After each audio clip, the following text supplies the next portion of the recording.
লাইলি তোমার এসেছে ফিরিয়া, মজনু গো আঁকি খোল। মজনু তোমার কাঁদন শুনিয়া নদী মরু পর্বতে, বন্দিনী আজ ভেঙেছে পিঞ্জিরা, বাহির হয়েছে পথে।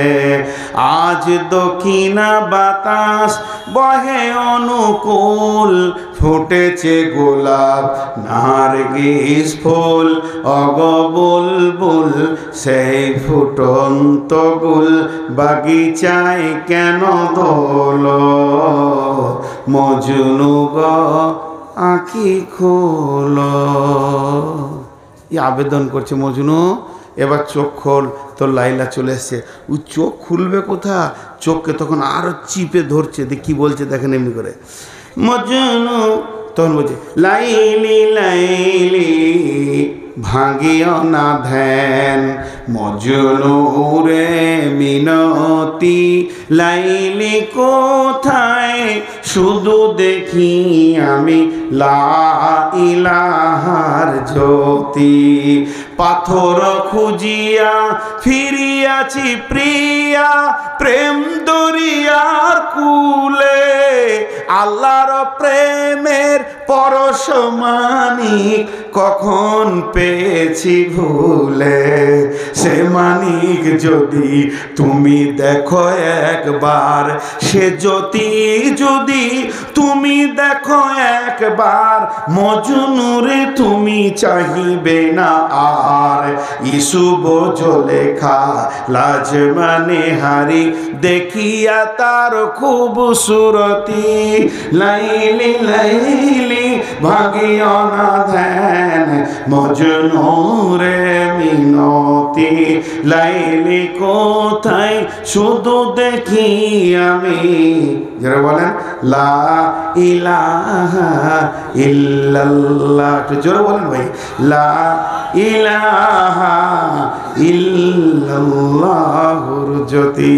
আল্লাহ তাবারাক ওয়া তাআলা বলছেন, মুমিন রে আল্লাযীনা ইউমিনুনা বিল গায়বি, আমাকে যে দেখলো না অথচ ঈমানে পরিপূর্ণ করে দিল, তার ঈমান মেনে নিল। আল্লাহ মেনে নিয়েছে, আল্লাহ আছে, হাসর আছে, পুলসিরাত আছে, আযাব আছে, জান্নাত আছে, সুখ শান্তি আছে, হাজে কাউসার আছে, এবং কিয়ামতের মাঠে হিসাব দিতে হবে, নেকি প্রতি ওজন হবে। এইগুলোর উপরে টোটাল যে ঈমান আল্লাহ, এটা হলো 4 নম্বর, 3 নম্বর। আর 4 নম্বর হচ্ছে ওয়ায়ুকিমুনাস সালাতা, এবং সে নামাজ আদায় করবে। মুমিন কোনোদিন বেনামাজি হতে পারে না, আর বেনামাজি কোনোদিন মুমিন হতে পারে না। মুমিন কোনোদিন বেনামাজি হতে পারে না, আর বেনামাজি কোনোদিন মুমিন হতে পারে না। বেনামাজি কোনোদিন মুমিন হতে পারে না, মুমিন কোনোদিন বেনামাজি হতে পারে না। মুমিনের দ্বারা ছোটখাটো গুনাহ হয়ে যেতেই পারে ভুলবশত, নামাজ ছাড়ার মতো গুনাহ সে করবে না। আর বেঈমানের দ্বারা বড় বড় নেকি হয়ে যেতে পারে, কিন্তু সে নামাজ পড়ার মতো নেকিটা করতে পারবে না। এটাই হলো মুমিনের সাথে একটা আপনার কিনা কাফেরের পার্থক্য। আল্লাহ তাবারাক ওয়া তাআলা বলছেন যে শুনলে যখনই আমার উপরে তোর বিশ্বাস আসবে, তখন তোকে প্রথম কাজে পাওয়া যাবে ওয়ায়ুকিমুনাস সালাতা, নামাজের কাতারে তোমাকে পাওয়া যাবে। আল্লাহ নবী বলছেন, মাঝ রে আমার উম্মতকে বলে দিও, উম্মতের কানে ভরে দিও, লা তাতরুকান্নাস সালাতা মাকতুবাতান মুতাআম্মিদান, ফাইন্না মান তারাকাস সালাতা মাকতুবাতান মুতাআম্মিদান ফাকাদ বারিয়াত মিনহু জিম্মাতুল্লাহ। মাঝ রে ইচ্ছা করে জ্ঞানবশত যেন এক ওয়াক্ত ফরজ নামাজ ছেড়ে দিও না। যে ব্যক্তি ইচ্ছা করে জ্ঞানবশত এক ওয়াক্ত ফরজ নামাজ ছেড়ে দেবে, আল্লাহর সঙ্গে বান্দার সম্পর্ক কেটে যাবে। জি ভাই, সৌদির জামাতে ছিল, এটা কেরলের। তো এক মদিনার লোকের সঙ্গে পরিচয় হয়ে গেছে কদিন জামাতের সাথে। তো উমরা করতে যে ওকে খুঁজছে, ওরা বাড়িতে গিয়েছে কাঠ ধরে। তো গেটম্যান বলছে দোকান মে হ্যাঁ, ওই কেরলেরই গেটম্যান আছে। দোকানে গিয়েছে, দোকানে যে সেলসের কাজগুলো কার করার হিন্দি জানে, ইন্ডিয়ান, বলছে মকান মে হ্যাঁ, দোকান মকান মকান দোকান। লোকটার খুঁজে পাওয়া যাচ্ছে না। মসজিদে নবীতে আজান হয়েছে, ও বলছে আর ওকে খোঁজার দরকার নেই, আমি তো ওকে খুঁজতে আসিনি, উমরা করতে এসেছি। সুন্নত নামাজ ধরেছে, দেখছে সামনেই হাজির জোহরের সময়। নামাজের শেষে দুইজন মোলাকাত হলো। তো মদিনাওয়ালা বলছে আপনি মেহমান, চলেন খাওয়া দাওয়া করি, হোটেলে গিয়ে খাওয়া দাওয়া সব হয়েছে। ইন্ডিয়ানওয়ালা বলছে ভাই সেই বেলা 10টা থেকে দোকান মাকান মাকান দোকান করতে করতে আমার দম শেষ। মদিনাওয়ালা বলছে ভাই তুমি ভুল করেছো, কে তোমাকে দোকানে যেতে বললে আর মাকানে যেতে বললে? একটা মুসলমানকে খুঁজে বের করার প্রধান প্রচেষ্টা কি? যখন কোনো মুসলমানকে খুঁজতে যাবে কোনো গ্রামে, অন্য টাইমে যেও না, নামাজের সময়ে যাও আর মসজিদের দরজায় বসে দাও। মুয়াজ্জিন আজান দিলে মুমিন যেখানেই থাক মসজিদে আসবে। কত সুন্দর কথা। কিন্তু বন্ধুরা আমার, যার আল্লাহর উপর ঈমান আছে সে কোনোদিন বেনামাজি হতে পারে না। আল্লাহ আমাদের সকলকে নামাজি বানান। এই মাদ্রাসা কমিটি, জলসা কমিটি, শ্রোতা বক্তা সকলকে নামাজি বানান। রব্বুল আলামিন আমাদেরকে 5 ওয়াক্তে নামাজ পড়তে পড়তে মওত দাও, আর মরতে মরতে তুমি নামাজ পড়ার তৌফিক দাও আল্লাহ। তাই বিশ্বনবী বলছেন খবরদার নামাজ ছেড়ে দিও না। নামাজ হলো সমস্ত, মানে নামাজ এমন একটা জিনিস আল্লাহর সঙ্গে সম্পর্ক কেটে যাবে। অতএব যে গায়েবের ওপরে ঈমান আনবে সে নামাজ পড়বে। 2 নম্বরে সে কি করবে? ওয়ামিম্মা রাযাকনাহুম ইউনফিকুন। নিজের রুজি থেকে সারা বছর খেটে জমা করেছে সেই টাকা থেকে আল্লাহর রাস্তায় দান করবি। কোনদিন মুমিন বকিল হতে পারে না। যেখানেই মওকা পাবে, মাদ্রাসা হোক, মসজিদ হোক, জালসা হোক, তাবলীগ হোক, যেখানেই পাবে আপনার কিনা দ্বীনকে বাঁচানোর জন্য ন্যূনতম যদি কাজ হয়, মুমিন নিজের পকেটে টাকা রাখতে পারবে না, ওই জায়গায় টাকা দেবে। আল্লাহ তাবারাক ওয়া তাআলা বলেন এই লোকগুলি ডান হাতে সার্টিফিকেট পাবে।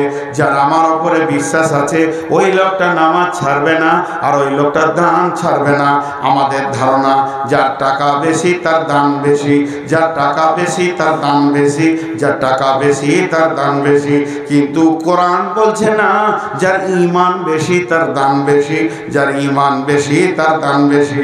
কোনদিন মুমিন টাকা নিয়ে বুকে করে নিশ্চিন্তে থাকবে না, কারণ সে জানে পৃথিবীর যত সম্পদ আছে এগুলো আমার নয়, যেটা আল্লাহর কাছে জমা করব সেটা আমার। আল্লাহর নবী বলছেন আমার উম্মতের অভ্যাস হচ্ছে মাল মাল মাল মাল মাল, কিন্তু মালের ভিতরে 3টি মাল তোমার। যেটা তুমি খেয়েছো তোমার মাল, যেটা তুমি পড়ছো তোমার মাল, যেটা তুমি দান করছো সেটা তোমার মাল, বাকিগুলো তোমার নয়। এর জন্য বলছেন এই ধন মাল ছিল তোমারও বাবার, সে মরে গিয়ে আজ হয়েছে তোমার। বাপেরই মালিতে তুমি ওয়ারিস হইলে, কাল ছেলে ওয়ারিস হবে তুমি মরে গেলে। ধন ধন করিও না ধন অপরজন, মরিলে তোমার সঙ্গে যাবে না কো ধন। ধন জন অপরজন না রহে কাহার, আনিত ভাবে এই নিত ব্যবহার। ধন জন অপরজন না রহে কাহার, অপরে তোমার মালে ওরাবে বাহার। একা অন্ধকারে ছিলে মায়ের উদরে, একা ফের যেতে হবে ঘর অন্ধকারে। আজ তুমি বাস করিতেছ হয়ে সোনকার, আকালকে ছাড়িয়ে যাবে সংসার সোনার। আজ তুমি গাড়ি ঘোড়া হইতেছ সওয়ার, কালকে সওয়ারি হইবে জানাজা তোমার। আজ তুমি পরিতেছ রেশম পোষণ, কালকে পরিবে তুমি মরণের কাফন। আজ তুমি খাইতেছ ফল মাকর, কালকে খাইবে তোমাকে পোকা ও মাকর। মানব যদি হব আমাদের জ্ঞানী বিচক্ষণ, মুরজিয়া আল্লাহর প্রেমে কাটাও জীবন। ভূমিতে আসিয়া তুমি ভবের মেলায়, হেলায় কাটিয়া নামাতিয়া খেলায়। এ মেলা বেলায় বহু লোক আসিয়া ভূমিতে, সব চলে গেল কোথা দেখিতে দেখিতে, সংবাদ তাদের কিছু পাওয়া নাহি যায়। হায় হায় আছে তারা কি হালে কোথায়, নাই সে দেশে কেহ আল্লাহ ভিন্ন আর করিবে তাহাদের বিন্দু উপকার। দেখিতে আসিলাম মেলা দেখা হলো শেষ, চলো এবার ফিরে যায় আপনার দেশ। যেই দেশে ছিলাম পূর্বে চলো সেই দেশে, কি আছে রয়েছে বসে এসে পরবাসে। মাতা পিতা ভাই বন্ধু আত্মীয় স্বজন ক্রমে সেই দেশে সব করিল গমন। তোমারও গমন কাল হয়ে উপস্থিত, সম্বল সংগ্রহণ কর কর যে কি যে শাহ সেকেন্দার বাদশা মরিবার কালে, এই ওসিয়ত করেন ওয়ারিস সকলে। মরিলে আমার তোরে শুনো বারে বার, কাফনের সাথে হাত বেঁধো না আমার। সকলিতে মিলে ঝুলে খাটিলিতে করে, দুই হাত ঝুলাইয়া লইয়া যাইও মরে। এই হাল দেখে মর যত মাখলুকাত, আফসোস করিবে আর কহিবে এবার। সাত মুলুকের শাহ সেকেন্দার ছিল, সাত মুলুকের শাহ সেকেন্দার ছিল, সকলে থাকিল আজ খালি হাতে গেল। বন্ধুরে, তাই আমার আল্লাহ বলছে আমার উপরে ঈমান আনার পরে পরে তুই নামাজ পড়বি এবং আমার রাস্তায় দান করবি। কয়টা বলা হলো? প্রথম নম্বরে কোরআনের ওপরে বিশ্বাস রাখতে হবে, এর মধ্যে কোনো ভুল নাই, এর মধ্যে কোনো সন্দেহ নাই। দু নম্বর আল্লাহর ভয় দিলে রাখতে হবে, নচেত কিয়ামতের মাঝে ডান হাতে সার্টিফিকেট পাওয়া যাবে না। তিন নম্বরে যা অদৃশ্যে আছে সেগুলোকে বিশ্বাস করতে হবে। চার নম্বরে সালাত আদায় করতে হবে। পাঁচ নম্বরে আল্লাহর রাস্তায় দান করতে হবে। দানের কথাটা প্রথমে যখন ধরেছি 4-5 জন পালিয়ে গেল। ওদের ধারণা কি যে যখন এবার কালেকশন করবে চোখ যায়। হ্যাঁ জি না, এখনো 3টে আছে, তো ওই 3টে বাদ রাখি নাকি? হ্যাঁ শেষ করবো না? ওই 3টে শেষ করবো। সেই মিয়া কয় বানি ইসরাইল ভাই কোথায় আছে? আমাকে দিয়ে আসবে তো আল্লাহ। খেপা মানুষ তো, ওই জন্য জিজ্ঞেস করেছি। বাসটা না পেলে খুব কষ্ট পাবো। নেপাল বর্ডারে জালসা।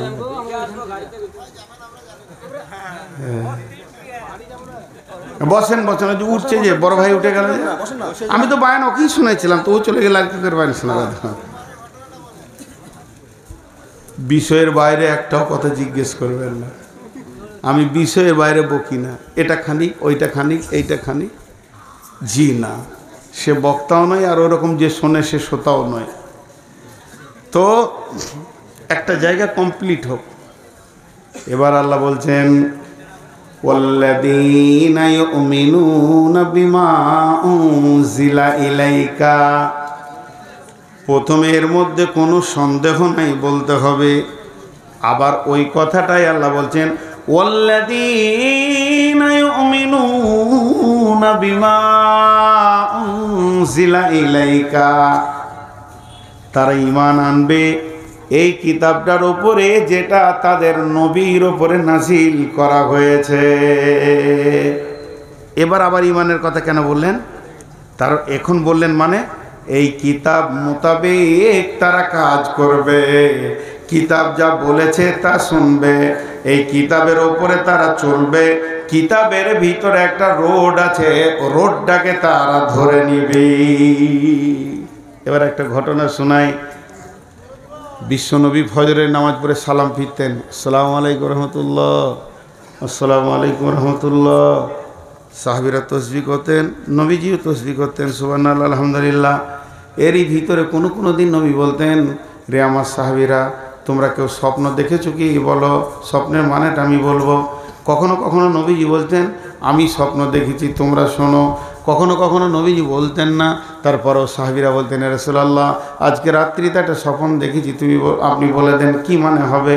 ঠিক নবীজি সালাম ফেরার পর মুক্তাদির দিকে বসে তসবিহ করছেন, এমন সময় একজন সাহাবী উঠে দাঁড়ালেন, ও দয়ার নবী গো, আজকে রাত্রিতে আমি একটা স্বপ্ন দেখলাম। সাহাবীরা সব কাতার ভেঙে এসে বসলো, আরে স্বপ্ন দেখেছে রে, চল শুনবো। সবাই এসে বসলো। আবু বকর রসুলের পাশে এসে বসলেন, পাশাপাশি দুজন মুখে পূব দিকে বসে আছেন। আর ও এসে বলল, কি বলছি জানেন? আল্লাহ নবী, আমি দেখলাম আমার মাথার উপরে একটা কালো ঘন মেঘ জমাট কালো। খানিক পরে দেখছি বৃষ্টি শুরু হয়ে গেল। তো বৃষ্টিটা পানি লয়, মধু বৃষ্টি হতে লাগলো। তারপরে দেখছি জিন আর ইনসান সেই মধু পান করতে শুরু করেছে। কেউ পেট ভরে খেলো, কেউ এক ঘুট দু ঘুট খেলো, কেউ হালকা চিকে দেখলো, কেউ খেলো না। ইয়া রাসূলুল্লাহ, তারপরে দেখছি সেই বৃষ্টির ভিতরে একটা মোটা রশি ঝুলছে। একটা লোক ওই রশি ধরে উঠে চলে গেল, দ্বিতীয় লোক চলে গেল, তৃতীয় নম্বর যেছে তো রশিটা ধরেছে তো কট করে কেটে গেল, কিন্তু লোকটা বড় মজবুত, গিঁট দিয়ে চলে গেল। আমার ঘুম ভেঙে গেল। ওর বলা হয়ে গেল স্বপ্ন। এবার আবু বকর কি করছে? আবু বকরের দিকটা দেখেন। আবু বকর একবার রসুলের দিকে তাকাচ্ছেন, একবার স্বপ্ন দেখনালার দিকে তাকাচ্ছেন, আবার রসুলের দিকে তাকাচ্ছেন, আবার স্বপ্ন দেখনালার দিকে তাকাচ্ছেন। বারবার যখন এরকম করছেন, নবীজি বলছেন আবু বকর তোমার ব্যাপার কি? নবীজিকে তখন আবু বকর বলছেন, ইয়া রাসূলুল্লাহ, আপনি তো হায়াতে বেঁচে আছেন, মজলিসে আছেন, এই ভাই যে স্বপ্নটা দেখেছেন, যদি আপনি আমাকে বলেন ওর তফসিরটা কী হবে, ওর স্বপ্নের মানেটা কী হবে, তা আমি বলতে রাজি আছি। আমার ভিতর উতল পাতল করছে, শুধু আপনার পারমিশনটা নেওয়ার জন্য আমি এরকম করছি। নবীজি বললেন, আবু বকর রে, তাহলে তুমি তরজমা করো। আবু বকর বলতে শুরু করলেন, ভাই বসেন। আপনি যে কালো জমাট মেঘ দেখেছেন, ওটা কোনো মেঘ নয়, ওটা হলো ইসলামের সুশীতল ছায়া। কোনো একদিন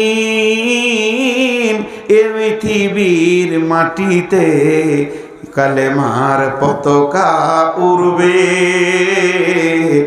ইসলামের পতাকা উড়বে। সেদিন মানুষ শান্তির ছায়া পেয়ে দুঃখ বেদনা ভুলবে, কালেমার পতাকা উড়বে। রবে না সেদিন হাহাকার, রবে না অন্যায় অবিচার, মাজলুম তার উচিত বিচার পেয়ে জীবনের শান্তির শ্বাস ফেলবে। যেদিন এই পৃথিবীতে কালেমার পতাকা উড়বে, তৌহিদের পতাকা উড়বে। বিধবা পাবে মনে সান্ত্বনা, এতিম ভুলে যাবে মাতৃহারা পিতৃহারার বেদনা। সকলে আনন্দতে হাসবে, যেদিন এই পৃথিবীর মাঠেতে কালেমার পতাকা উড়বে, শান্তির পতাকা উড়বে। বন্ধুরা আমার, তাই ওই সাহাবী আবু বকর বললেন, ওটা হলো তোমার শান্তির ছায়া। তারপরে তুমি যে দেখলে ঝুরঝুর করে বৃষ্টি শুরু হলো, মধু। ভাইরা আবু বকর, ওটা মধু নয়। আবু বকর বলছেন, ও ভাই, ওটা মধু নয়, ইসলামে কোরআন নাজিল শুরু হয়ে গেল। এটাই হলো পৃথিবীর সেরা মধু, এর মতো মধু আর নাই। কোরআন নাজিল হচ্ছে, এরপরে তুমি দেখছো জিন আর ইনসান খেতে শুরু করেছে। যে পেট ভরে খেয়েছে কোরআনের হাফেজ হবে, যে এক ঘুট দু ঘুট খেলো, দু চারটা সূরা ইয়াদ করবে, যে সামান্য চিখে দেখেছে কুল হয় ইন্নাতাইনা মুখস্থ করবে, সূরা ফাতিহা মুখস্থ করবে। আর যে খেলোই না, কোরআন নামে নিয়ামতটা আল্লাহ তাকে পৃথিবীতে দেবে না। ও ভাই আবু বকর বলছেন, ও ভাই আল্লাহর গোলাম, এরপরে তুমি সেই বৃষ্টির ভিতরে একটা রশি দেখেছো, এটা রশি নয়, এটা কোরআনের একটা আয়াত, ইহদিনাস সিরাতাল মুস্তাকিম। এটা হলো কামিয়াবির রাস্তা, সফল কামের রাস্তা। ওই রাস্তাতে তুমি একটা লোককে দেখেছো চলে যেতে, তার মানে বিশ্বনবী পৃথিবী থেকে চলে যাবেন। এরপরে তুমি দ্বিতীয় লোক দেখেছো, ওটা আমি আবু বকর পৃথিবী থেকে চলে যাব। এরপরে তুমি তৃতীয় লোক দেখেছো, ধরতে গেছে, কেটে গেছে, ছিঁড়ে গেছে, লোকটা বড় মজবুত, গিঁট দিয়ে চলে গেল। হযরত উমর চলে যাবে। তবে কাটা ছিঁড়া কেন দেখলে? তার কারণ হচ্ছে উমরকে শহীদ করা হবে। অতএব বন্ধুরে, আল্লাহ তাবারাক ওয়া তাআলা বলছেন, ওয়াল্লাযীনা ইউমিনুনা বিমা উনজিলা ইলাইকা, তোদের উপরে যেটা নাজিল করা হয়েছে, তোর নবীর উপরে যেটা নাজিল করা হয়েছে, এইটার উপরে সম্পূর্ণ বিশ্বাস রেখে আমল চালিয়ে যা। এই কোরআনের রাস্তা, এর ভিতরে একটা হাই রোড আছে, যে সোনালী রোডটা ধীরে ধীরে আপনাকে আল্লাহর কাছে কামিয়াবির জায়গায় পৌঁছে দেবে। অতএব কোরআনের রাস্তা তুমি ছাড়িও না। আবার আল্লাহ তাবারাক ওয়া তাআলা বলছেন, ওমা উনজিলা মিন ক্বাবলিকা, এর পূর্বে যত কিতাব ছিল, আসমান থেকে 120 খানা কিতাব এসেছে ভাই আমার, কম বেশি। তার মধ্যে 4টা হলো মেন, একটা হলো কোরআন, তৌরাত, ইনজিল, জবুর। তো এই 4টা ছাড়া আরো কিতাব আছে। যত রাসূল যত কিতাব এনেছেন সবগুলোর উপরে আমাদেরকে বিশ্বাস করতে হবে, কিন্তু চলতে হবে কার উপরে? আদর্শ কার হবে? নবী মুহাম্মদুর রাসূলুল্লাহ সাল্লাল্লাহু আলাইহি সাল্লামের উপরে।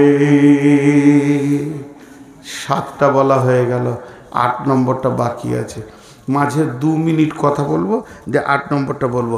যতটি লোক বসে আছেন এই 8 নম্বরটা বলবো, পুরো 12:30টায় ছাড়বো, পুরো 2 ঘন্টা হয়ে যাবে।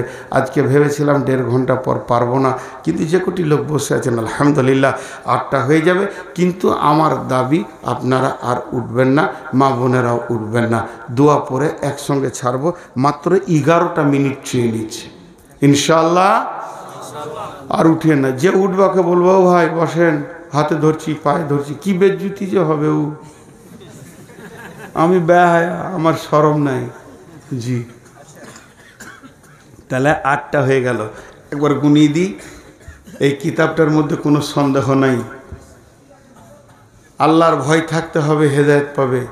গায়েবের ওপরে ঈমান থাকতে হবে, নামাজ পড়তে হবে, দান করতে হবে, পূর্বের কিতাবের ওপরে ঈমান রাখতে হবে, এবং যে কিতাব নাজিল করেছে তার ওপরও ঈমান রাখতে হবে। আর 8 নম্বরটা হলো, সকলে আমার সঙ্গে বলেন, অবিল আখিরাতি হুম ইউকিনুন। সকলে বলেন, অবিল আখিরাতি হুম ইউকিনুন। আখিরাতের ওপরে দৃঢ় বিশ্বাস রাখতে হবে। শেষ আজকের বক্তব্য। কঠিন আখিরাত। সাহাবীটার নাম হযরতে হারিস রাদিয়াল্লাহু তাআলা আনহু। আল্লাহ নবী বললেন, হারিস এদিকে এসো। হারিস কাছে আসলেন, নবীজি বললেন, হারিস রে, তোমার ইমানের খবর আমাকে দাও, তোমার ইমান কেমন আছে? হারিস দাবি করছেন, ইয়া রাসূলুল্লাহ, ইয়া হাবিবাল্লাহ, আমার ইমান 100-তে 100 আছে, 1 ইঞ্চি কমে নাই। নবীজি বলছেন, হারিস রে, তুমি যে নিজের এতটা দাবি করছো মজবুত যে আমার 1 ইঞ্চি ইমান কমে নাই, আমার 100-তে 100 ইমান আছে, তাহলে তোমার দাবিটা সত্য কি করে তুমি আমাকে বুঝাবে? তুমি আস্তে আস্তে আমাকে কোচ দাও, কেন তুমি এত বড় দাবি করছো? হযরত হারিস বলছেন, ইয়া রাসূলুল্লাহ, সকাল থেকে বিকাল সন্ধ্যা, সকাল থেকে দুপুর, দুপুর থেকে বিকাল, বিকাল থেকে সন্ধ্যা, সারা দিনটা আমার কেমন হালাতে কেটেছে শুনেলেন আপনি। এবং আল্লাহর কালাম পাক জান্নাতের ব্যাপারে যেমন যেমন যেমন যেমন বলেছেন, আমি যেন 2 চোখে, যেন শব্দ ব্যবহার করেছি, আমি যেন 2 চোখে জান্নাতের নিয়ামতগুলো দেখতে পেয়েছি সকাল থেকে সন্ধ্যা পর্যন্ত। পক্ষান্তরে আপনি যেমন জাহান্নামের কথা বলেছেন, আগুন ছেঁড়াছিঁড়ি করছে, যার জাহান্নামীরা আর্তনাদ করছে, তারা চিল্লাইছে, সেখানে গরম পানি রয়েছে, রক্তের নদী রয়েছে, পুঁজের নদী রয়েছে, সেখানে জঘন্য জঘন্য সাহাবীরা মানে ফেরেশতারা কষ্ট দিচ্ছে। সে যেন আমি 2 নজরে দেখতে পেয়েছি, জাহান্নামের কামরাগুলো খালানো হচ্ছে, জাহান্নামীদের আর্তনাদ যেন আমার কানকে ঝাঁঝিয়ে দিয়েছে।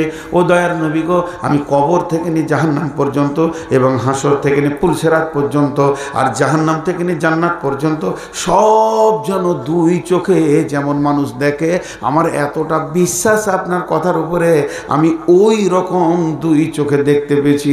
আল্লাহ নবী বললেন, হারিস রে, তুমি যে ইমানের 100 দাবি করেছো, আমি নবী মুহাম্মদ তোমার ইমানের রিজাল্ট দিচ্ছি, নবী মুহাম্মদ সাল্লাল্লাহু আলাইহি সাল্লাম রিজাল্ট দিচ্ছি, তুমি 100-তে 100 ইমানদার। আমাদের সারা দিনে একবার কবর মনে পড়ে, আহা, ইমান মরে গেছে, মনে পড়ে না। তো এইগুলোকে স্মরণে রাখতে হবে।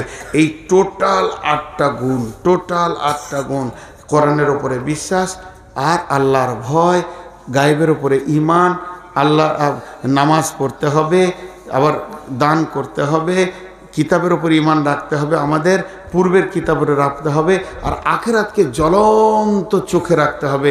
এই 8টা গুণ যার ভিতরে থাকবে, আল্লাহ এবার কি বলছে ওই লোকগুলোকে ধরেন এক জায়গায় করে দিলাম, ওই 8 গুণওয়ালা লোককে, আল্লাহ ওদের দিকে আঙ্গুল তুলে বলছেন উলাইকা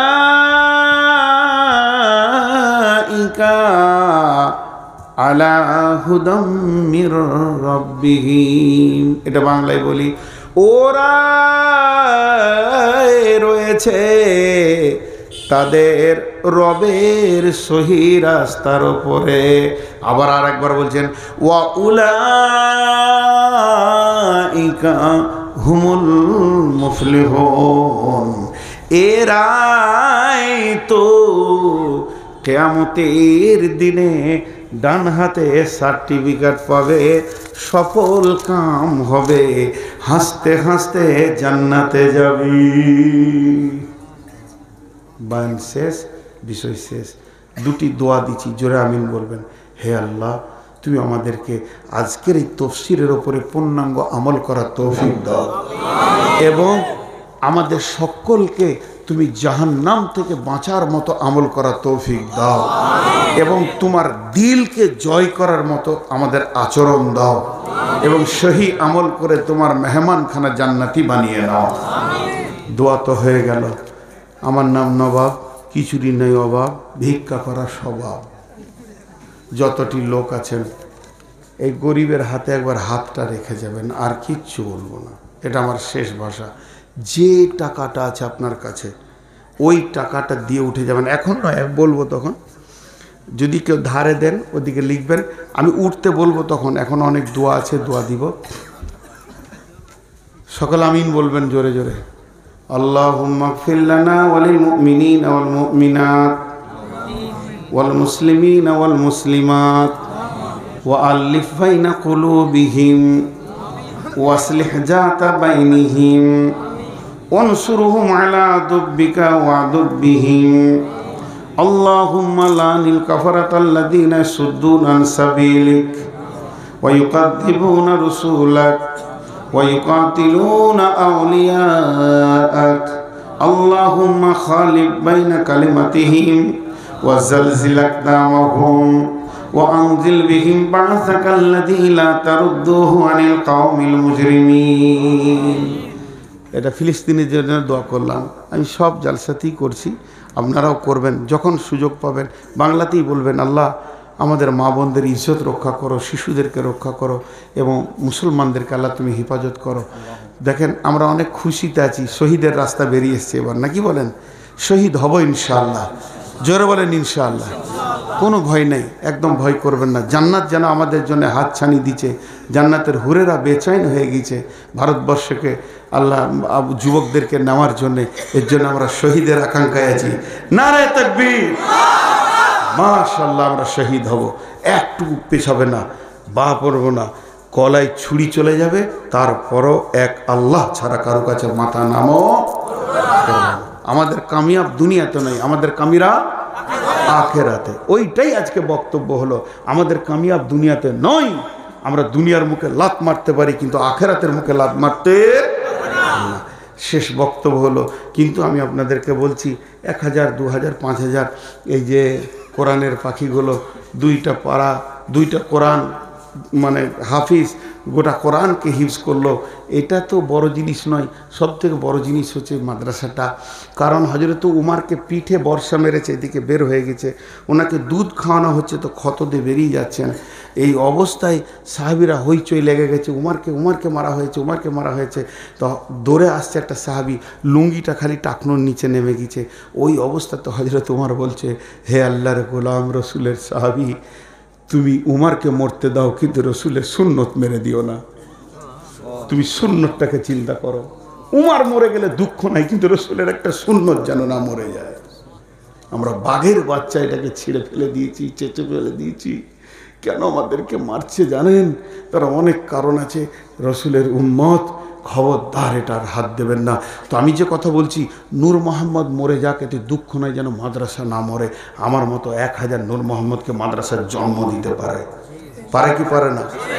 তো আজকে তার জ্বলন্ত প্রমাণ দিয়ে দিল, দুখানা জন্ম দিল। অতএব এই কোরআনের পাখি তৈরি করা ফ্যাক্টরিটার জন্যে একবার হৃদয় ভরে আপনারা এসে আমার হাতে হাতটা একটা চাদর এখানে ছোট করে দিয়ে দিলে ভালো। আর চাদর দেন, আপনারটাই দেন। হ্যাঁ, না ঝোলানে ঢুকবে না, সবাই আসবে, কারণ গিয়ে আদায় করবে না। আমি বলে দিই আপনাদেরকে, মা বোনেদের ওখানে একটা চাদর দিয়ে দেন। আমি একটা কথা বলি, উঠিয়েন না, আমি একটা কথা বলি, আমার কথাটা বলি তারপর উঠবেন, উঠিয়েন না। 1 মিনিট। আপনার কাছে চাদর যাবে, যদি টাকা দেন তাহলে আপনি 1 টাকায় 1 টাকার নেকি পাবেন, 2 টাকার নেকি পাবেন। কেন?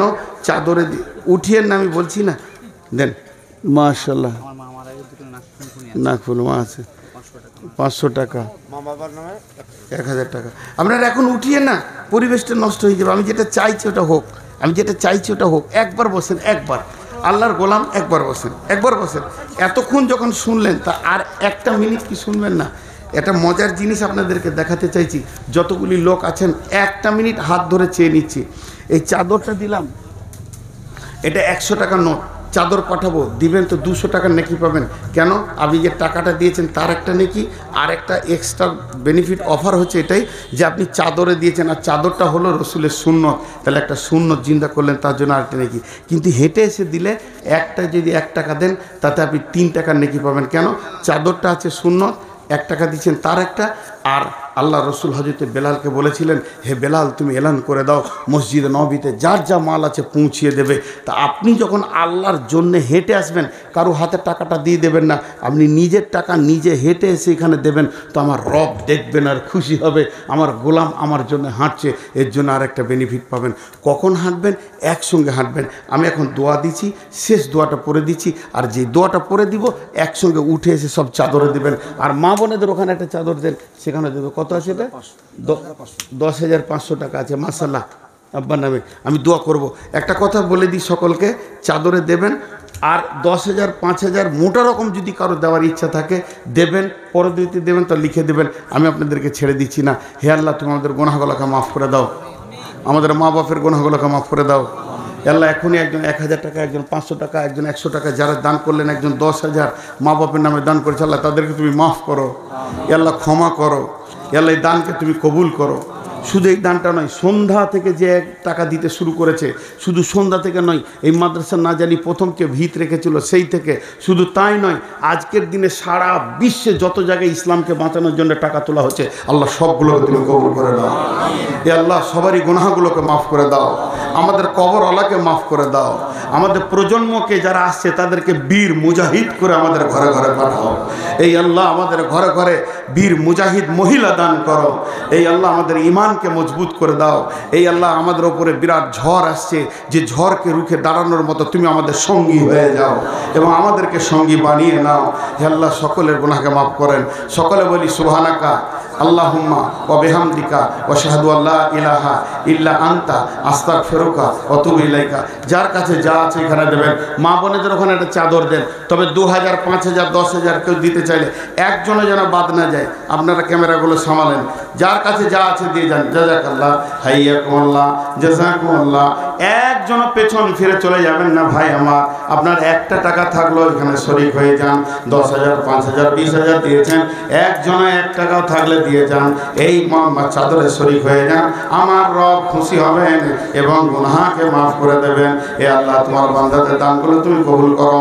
যে যা নিয়তে দান করেছে নিয়তকে পুরা করো। হায়াতে তাইয়্যিবা দাও, রুজি রোজগারে বরকত দাও, হালাল উপার্জন করার তৌফিক দাও। তোর বান্দা যে দান করেছে তোরই দরবারে রহমতের ভিক্ষাজিদের মওলা দে। পাপি তাপি বান্দা যে সব তোর, তুই যে প্রভু সবার, তাই তো ক্ষমার আশা রাখি রাখি অন্তরে। তোর বান্দা যে দান করেছে তোরই দরবারে, যার কাছে যা আছে দিয়ে যান। ভাই আমার, বোন আমার, আল্লাহর জন্য দেন, মহব্বতে দেন, আল্লাহর কালাম পাকের খিদমতে দান করেন। এই গোপন দান আল্লাহকে এত ভালো লাগে।